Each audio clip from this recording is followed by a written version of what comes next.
Praise the lord. ప్రభువైన యేసుక్రీస్తు వారు ఈరోజు మనకు అందిస్తున్నటువంటి వాగ్దానం ప్రకటనల గ్రంథం 2వ అధ్యాయం 2వ వచనం. నీ క్రియలను, నీ కష్టమును, నీ సహనమును నేను ఎరుగుదును. ఎఫెస్సులోని సంఘానికి చెందిన దూతకు ఈ విధంగా రాయి. 7 నక్షత్రాలను తన కుడి చేతిలో పట్టుకొని 7 బంగారపు దీపస్తంభాల మధ్య నడిచేవాడు ఈ విధంగా అంటున్నాడు: నీవు చేసిన పనులు నాకు తెలుసు. నీవు పట్టుదలతో శ్రమించి పనిచేశావు. నీవు దుష్టుల్ని సహించలేవని నాకు తెలుసు. అపోస్తలులమని చెప్పుకుంటున్న వాళ్ళను నీవు పరీక్షించి వాళ్ళ మోసగాళ్ళని తెలుసుకున్నావు.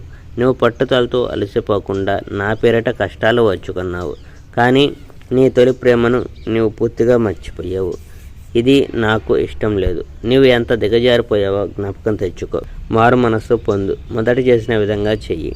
నీవు మారు మనస్సు పొందకపోతే నేను వచ్చి నీ దీపాన్ని దాని స్థలం నుంచి తీసివేస్తాను.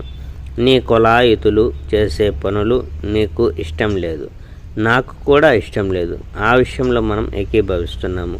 ఆత్మ సంఘాలకు చెప్తున్న వాటిని ప్రతివాడు వినాలి. గెలుపు సాధించిన వానికి పరదేశంలో ఉన్న జీవవృక్షం యొక్క ఫలం తినే అధికారం ఇస్తాను. స్మరణలోని క్రీస్తు సంఘానికి చెందిన దూతకు ఈ విధంగా రాయి. ఆదియు అంతము అయినవాడు, చనిపోయి తిరిగి బతికి వచ్చినవాడు ఈ విధంగా చెప్తున్నాడు: మీ దుఃఖాలను గురించి, మీ దారిద్ర్యాన్ని గురించి నాకు తెలుసు. అయినా మీరు భాగ్యవంతులు. మిమ్మల్ని గురించి కొందరు చెడుగా మాట్లాడుతున్నారు. వాళ్ళు తాము యూదులమని చెప్పుకుంటారు, కానీ నిజానికి వాళ్ళు యూదులు కారు. వాళ్ళు సైతాను సమాజానికి చెందిన వాళ్ళు. మీరు అనుభవించబోయే శ్రమలను గురించి భయపడకండి. సైతాను మీలో కొందరిని చెరసాలల్లో వేస్తాడు. మీరు 10 రోజులు హింసను అనుభవిస్తారు. ఇది మీకు ఒక పరీక్ష. మరణానికి కూడా భయపడకుండా విశ్వాసంతో ఉండండి. నేను మీకు జీవ కిరీటాన్ని ఇస్తాను.